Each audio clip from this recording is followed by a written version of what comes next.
Eu cumprimento os irmãos com a paz do Senhor Jesus, louvado seja Deus.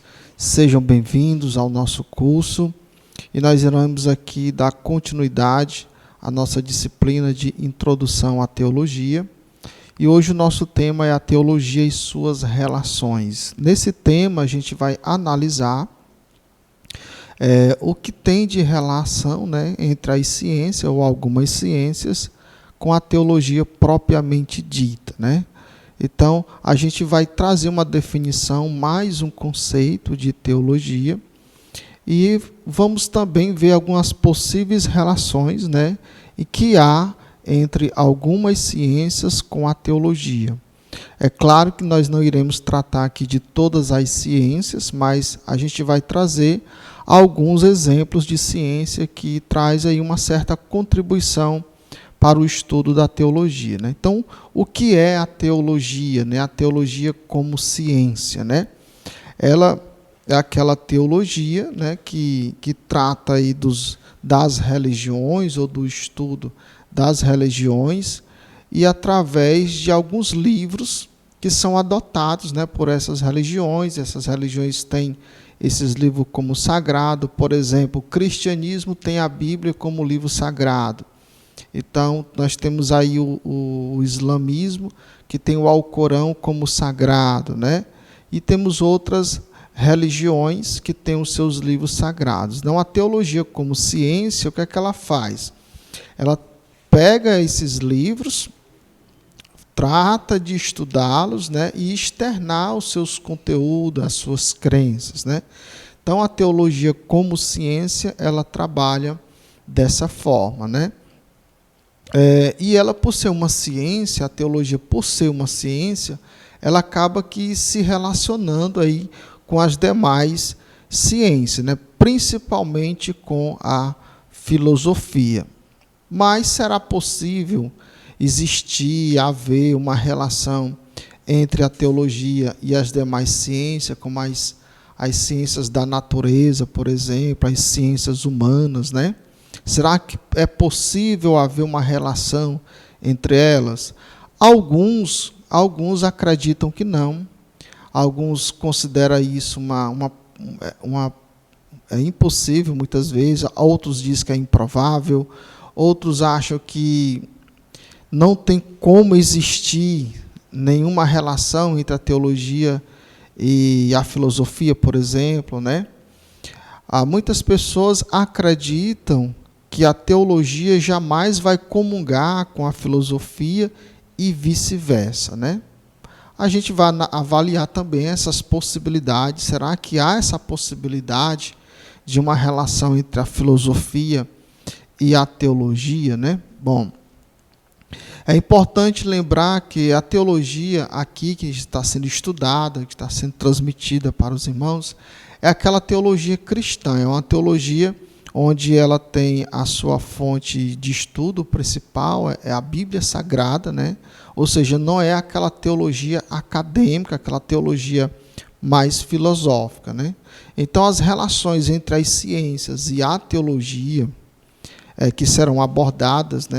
elas serão baseadas no que a teologia cristã ensina. Então, é justamente isso, essa relação que vai ser feita. É a teologia cristã em relação às ciências ou algumas ciências, Então, vamos ver aqui a relação entre a teologia e a filosofia, Diferente da teologia, a filosofia em si não é uma ciência.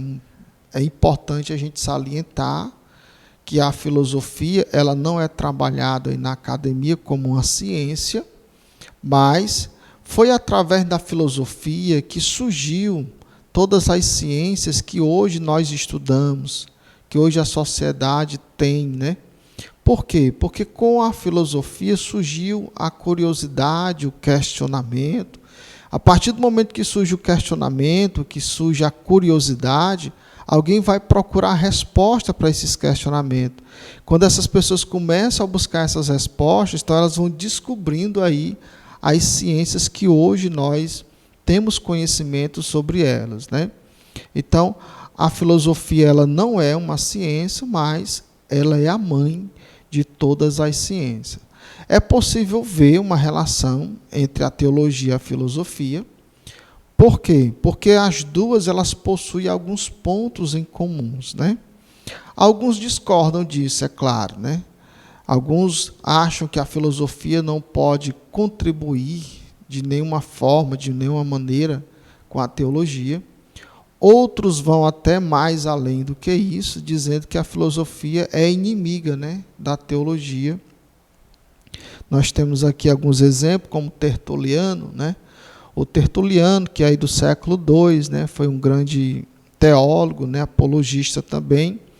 Segundo ele não via a filosofia com bons olhos, né? Para ele não havia uma relação muito boa entre a filosofia e a teologia. Inclusive ele vai informar, ele vai dizer que a filosofia, a única coisa que ela poderia oferecer para a teologia é apenas erros, né? Nós temos um outro exemplo aí, que é o Karl Barth, né? O Karl Barth, ele negou, né, que a filosofia pudesse contribuir de alguma forma ou de alguma maneira positiva, né, com a teologia. Então a gente percebe que quando se fala de teologia e filosofia, nem todo mundo concorda. Alguns conseguem ver algo de positivo, né, nisso, mas outros não conseguem enxergar esse positivismo, né? Então, até os dias atuais, a gente percebe-se aí que há uma rejeição por parte de muitos cristãos para com a filosofia. Muitos desses cristãos aí, eles acreditam que a filosofia ela contribui para a crença da não existência de Deus. Então, hoje, atualmente, ainda existe uma rejeição ainda muito grande, né, por parte de muitos cristãos em relação à filosofia, porque a ideia que se tem é que quem estuda filosofia, ele vai ficar ateu, vai se tornar um ateu, né? Se ele não tinha nenhuma religião, ele vai ficar pior ainda. Se ele tinha alguma crença, ele vai ficar incrédulo, né? Essa é a ideia que se tem hoje, né, por parte de alguns irmãos. É fato, né, que muitos filósofos são ateus, isso aí a gente sabe, e até procuram disseminar o ateísmo. Porém, chegar à condição de ateu não significa que a filosofia o levou a isso. Algumas pessoas têm um entendimento errado e acham que a filosofia caminha as pessoas para o ateísmo, mas não. O ateísmo nada mais é do que uma escolha que foi baseada em quê? Em questionamentos. Ele questionou algo, procurou respostas, não houve essas respostas conclusivas, porque as respostas que ele queria ou quer, né, são respostas científicas em relação à pessoa de Deus, por exemplo, não encontrou provas suficientes para isso, então o que é que ele vai fazer? Ele vai optar para dizer que Deus não exista. Então, ser um ateu é uma questão de escolha, né? Porém, muitos filósofos cristãos encontram aí na filosofia o quê? A razão da sua fé. Então, quanto a alguns, por não encontrar respostas nas suas perguntas, se tornam ateu por opção, outros cristãos encontram na filosofia respostas que vêm até aí acrescentar a sua fé no Criador, né, no Todo-Poderoso, na própria Bíblia Sagrada, né? Nós vamos ver aqui um exemplo de Tomás de Aquino. O Tomás de Aquino ele foi um teólogo muito conhecido, né, do século XIII, aí depois de Cristo. E o que é que ele defendia, né? Ele defendia que tanto a teologia como a filosofia podem andar juntas sem nenhum problema. Por quê? Porque na visão de Tomás de Aquino, só existe uma verdade. Se a filosofia fala dessa verdade e se a teologia também fala dessa verdade, então as duas não entram em contradição uma com a outra, elas se relacionam e não tem nenhum problema entre elas. Essa é a visão de Tomás de Aquino, né? Mas de que maneira a filosofia pode contribuir com o estudo da teologia, né? Será que ela pode contribuir com o estudo da teologia, né? Será que Tertuliano e o Calbart lá, que rejeitaram, né, totalmente aí a filosofia como uma forma positiva de contribuição na teologia, será que eles estavam corretos, né, em negar a filosofia como uma espécie de auxílio à teologia? Bom, a filosofia ela trabalha com o quê? Ela trabalha com o abstrato. Ou seja, ela trabalha no campo das ideias. E nesse campo aí surgem os questionamentos, as perguntas sobre o quê? A existência do ser humano, de onde ele veio, qual a sua origem, etc, etc. Então, a filosofia, por trabalhar nesse campo, então, as respostas que virão serão ou possíveis respostas científicas, né?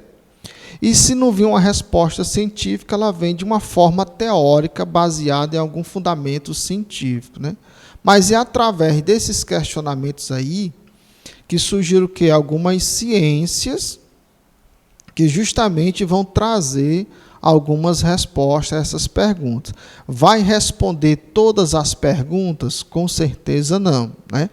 Mas muitas dessas respostas científicas aí, mesmo que algumas delas ainda sejam questionadas, mas contribuíram com o argumento dado aí pela teologia, né? Principalmente sobre a ideia de um Criador. Então, é o que a gente consegue observar ao estudar algumas ciências, né?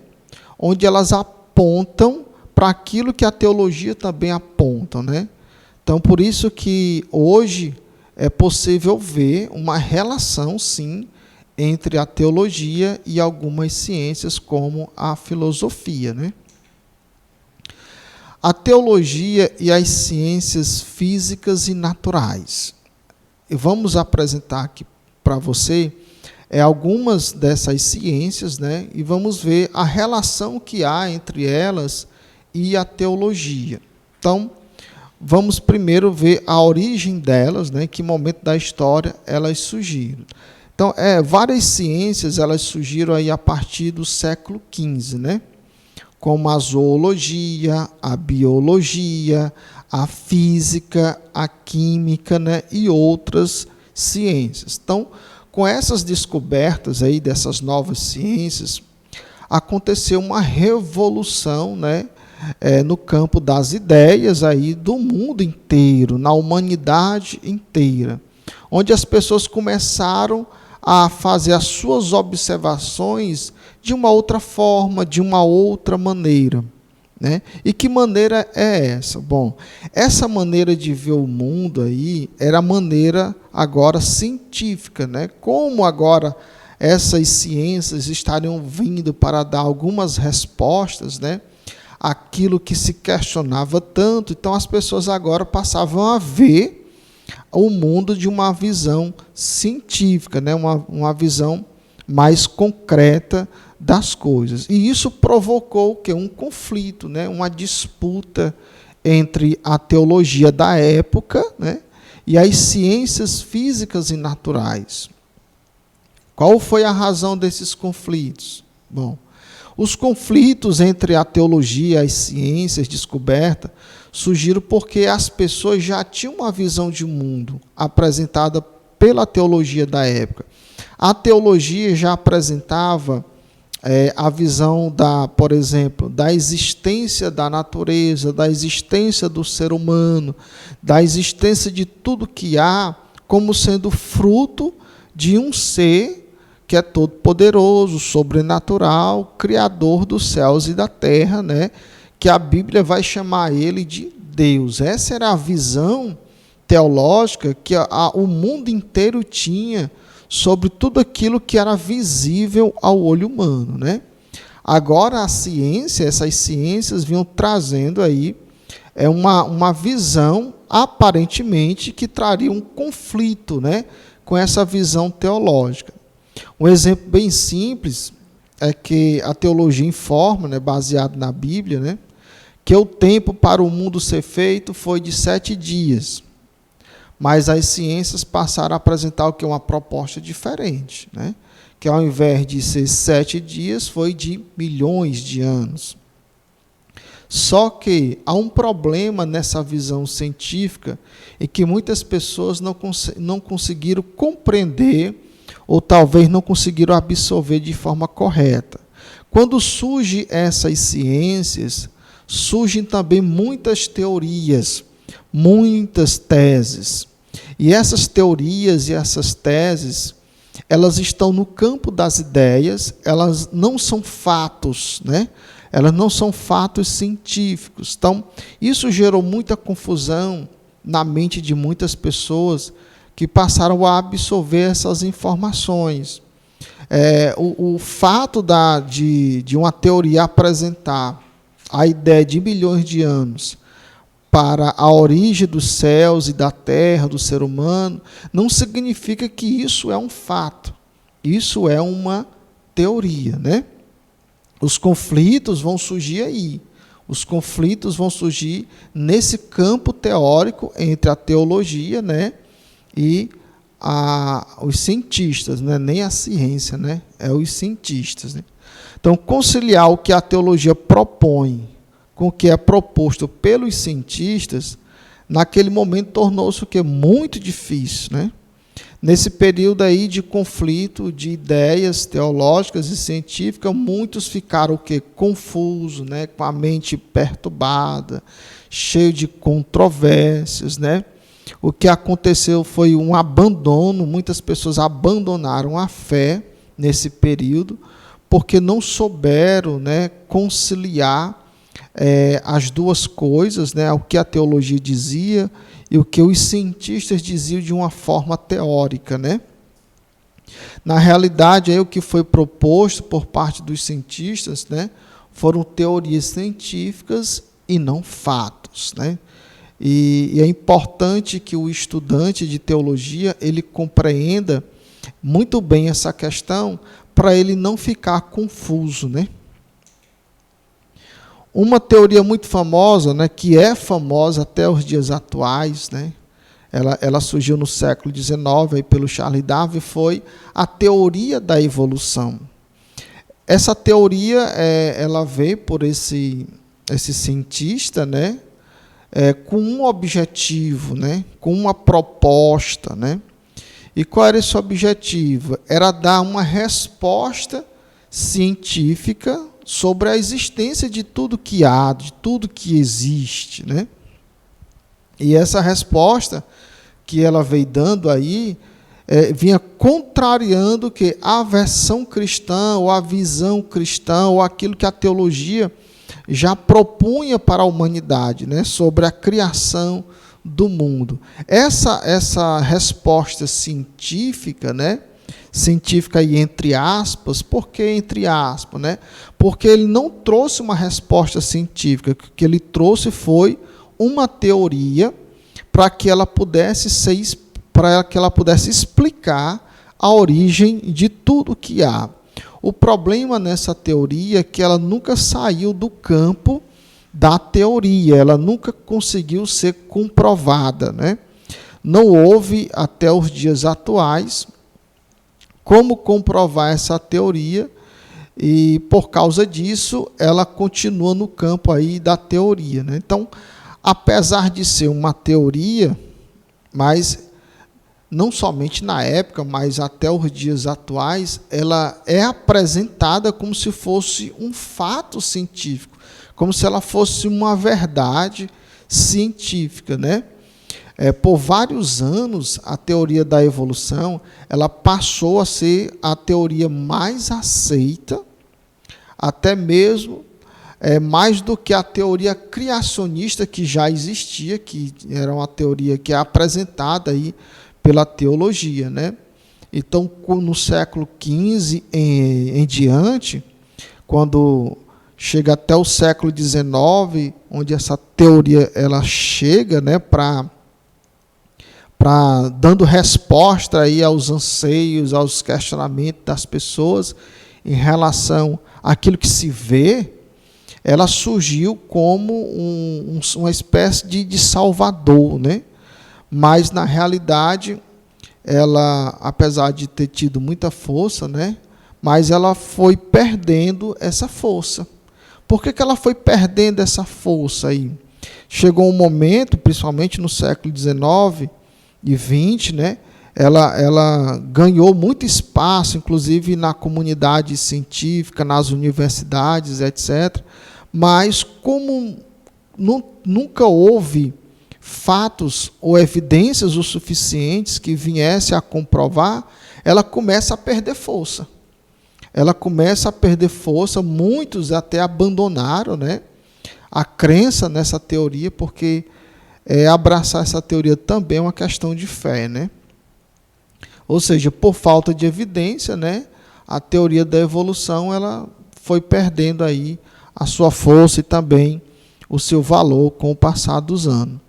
E também houve algumas descobertas científicas, né, que passou a fortalecer a teoria criacionista e apresentada pela teologia cristã. Então, houve também um fortalecimento por parte da teologia cristã, também baseado em algumas descobertas científicas. Isso foi muito significante para o cristianismo, né?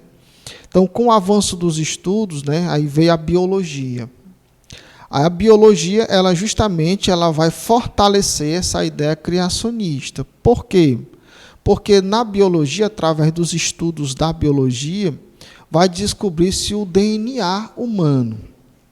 E o que é o DNA humano, né? O DNA humano, ele é um código, né, que armazena aí bilhões de informações sobre as características físicas do ser humano, a sua fisiologia, né, que é a anatomia do corpo, a cor dos olhos, a cor do cabelo, a cor da pele, e etc, etc, né? Então, o DNA ele tem essa função, ele está ali armazenado todas as informações possíveis, né, do ser humano, ainda quando é um embrião, né? Então, é algo tão complexo assim, né? Mostra o quê? Mostra que o DNA ele é fruto de uma inteligência. Por quê? Ele é tão difícil de compreender ele, a razão da existência dele, a complexidade que há nele, que só mostra que ele é uma criação, né? Uma mente inteligente é que deu origem a tal coisa. Ou seja, somente esse alguém inteligente cria algo inteligente. Então, o DNA é algo inteligente, né? E quando a gente vê esses sinais de inteligência na natureza, e inclusive no DNA, na parte biológica do ser vivo, então a gente conclui o quê? Que alguém inteligente criou algo tão inteligente por conta da complexidade que há nesse DNA, né?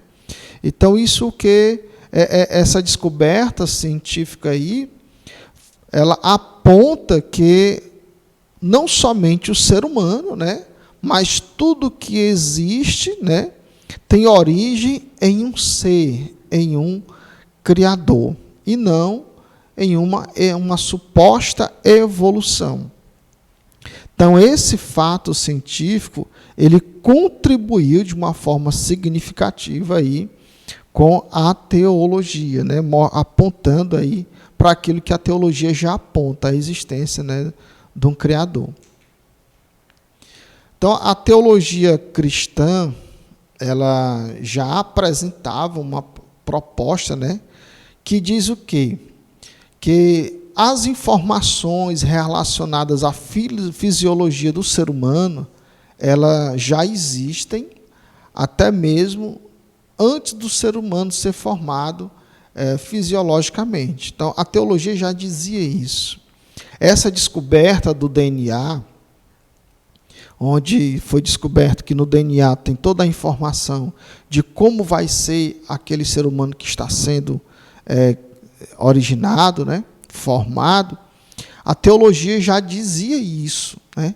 De uma certa forma, ela já nos informava isso. Porém, como não havia uma comprovação científica, né, não poderia ser observado ainda, então isso ficava no campo das ideias, no campo das teorias, no campo da especulação.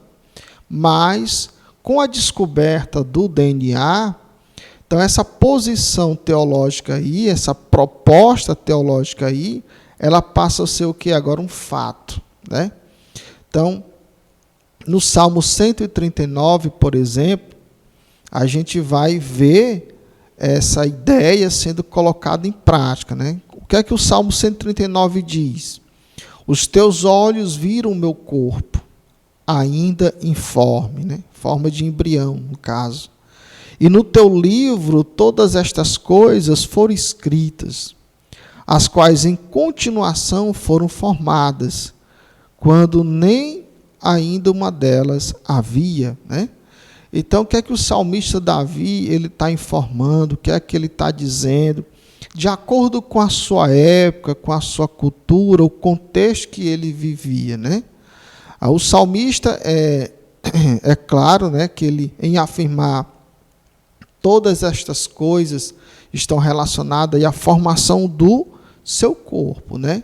Ele não está falando de outra coisa, ele está informando de como o corpo dele, né, foi sendo formado, foi sendo criado, né?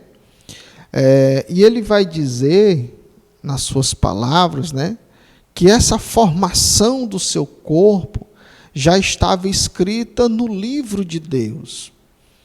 Nós sabemos que na época de Davi, as informações que existiam eram registradas em livros, não havia computadores para isso. Então, ele vai associar toda a formação do seu corpo a um registro divino, né? Mas que livro é esse que ele está se referindo, né? Bom, hoje, com a descoberta do DNA, sabemos que dentro de cada ser tem um livro, que é o próprio DNA. O DNA ele se comporta como um livro de registros, onde está o quê? Todas as informações sobre a fisiologia daquele ser humano que vai ser formado, que está sendo formado, né? Isso vai desde a cor dos olhos, a cor da pele, a cor do cabelo, a formação de todos os membros do corpo. Todas essas informações estão nesse livro aí, chamado de DNA. E como o salmista disse, né, esse livro, que é o DNA, é de autoria de um ser inteligente, concordando com a ideia de que o DNA aponta para um Criador. Então, o que foi que nós vimos anteriormente? Nós vimos anteriormente que o DNA ele é tão complexo e a gente consegue ver nele sinais de inteligência, onde a gente passa a crer que o DNA ele é a criação de um ser, a criação de um ser inteligente, de alguém. A teologia vai chamar esse alguém de Deus. E como o DNA ele aponta para um Criador, e nós vemos aí já um registro desse DNA, só que sendo falado com outras palavras, no Salmo de número 139, nós vamos compreender que realmente o DNA ele aponta para um Criador, ou seja, ele não é fruto de uma evolução, mas ele é fruto de um ser muito inteligente, que é Deus, segundo a teologia, né?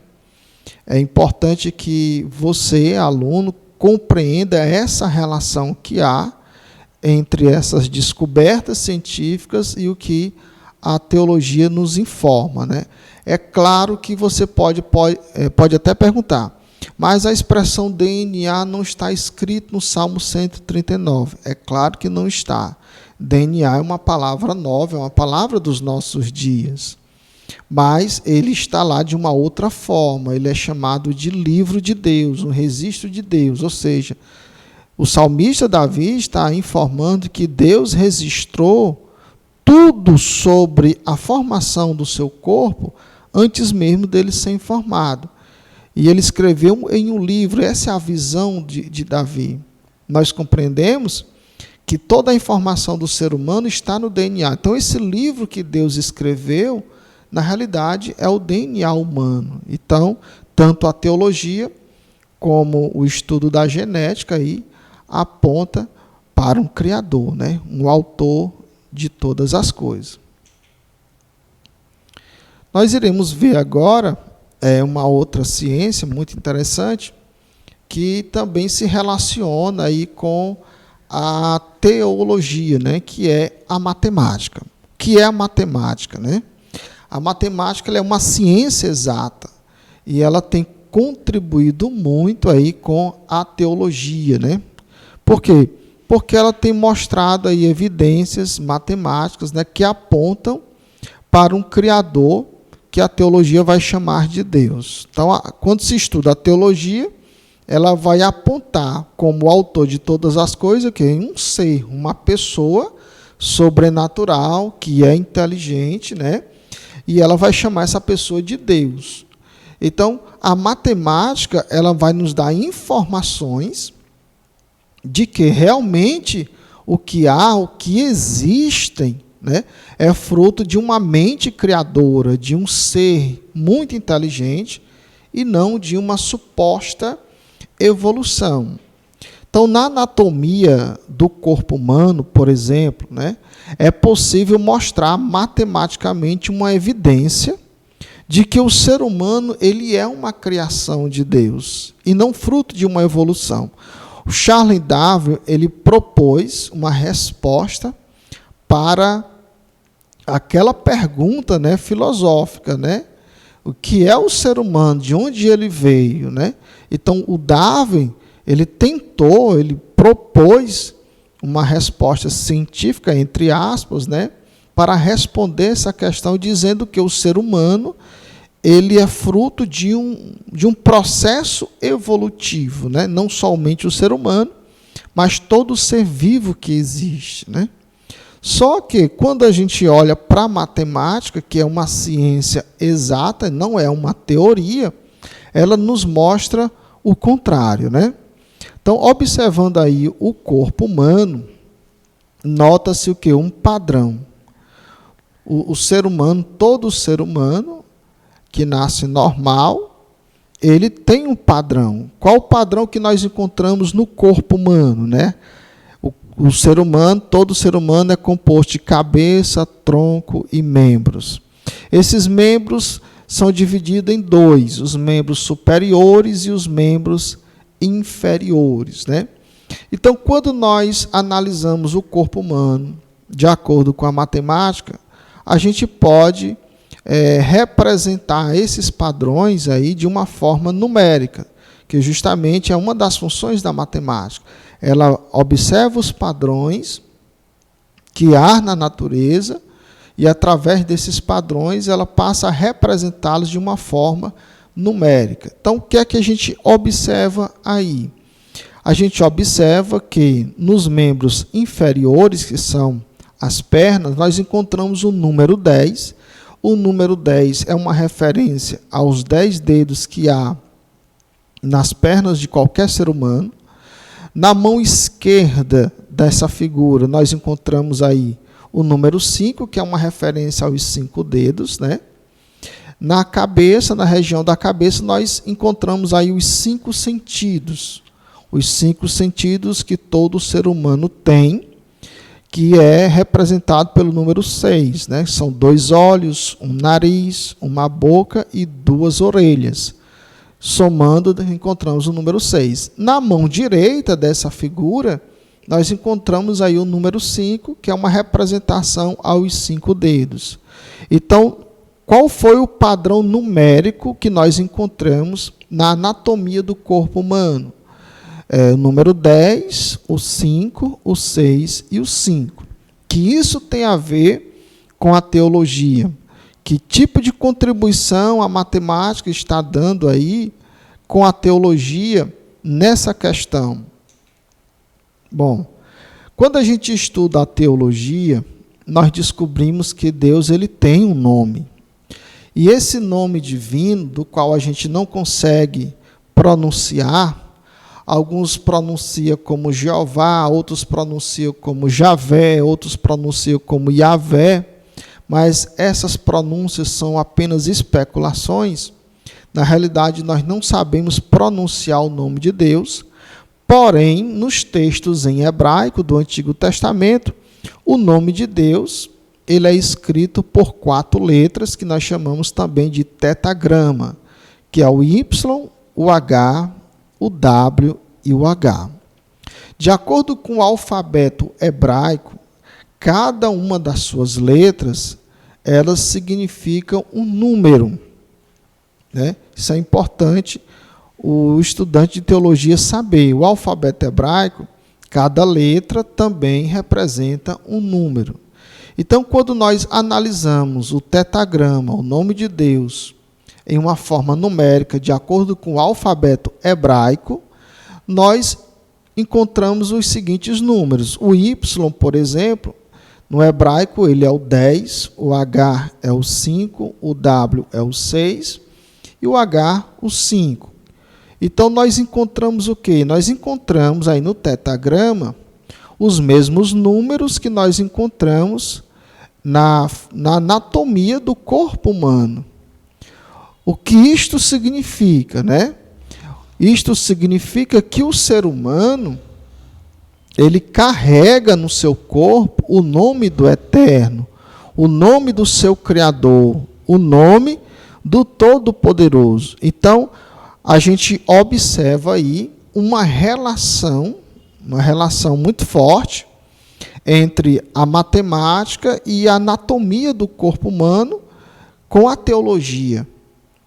Então, de acordo com o que foi abordado, né, até o momento, entende-se que as ciências, sejam elas físicas e naturais, se relacionam muito bem com a teologia cristã e que não há nenhum conflito entre elas. O conflito que há é entre teorias que são apresentadas por alguns cientistas que contrariam a teologia. Mas, como nós vimos, teoria, enquanto ela não for comprovada de uma forma científica, ela não passa de uma teoria. Na realidade, as ciências elas não descartam a teologia ou tampouco a contrariam. Ao contrário, elas comungam. Espero que você tenha compreendido. Que Deus te abençoe e a paz do Senhor.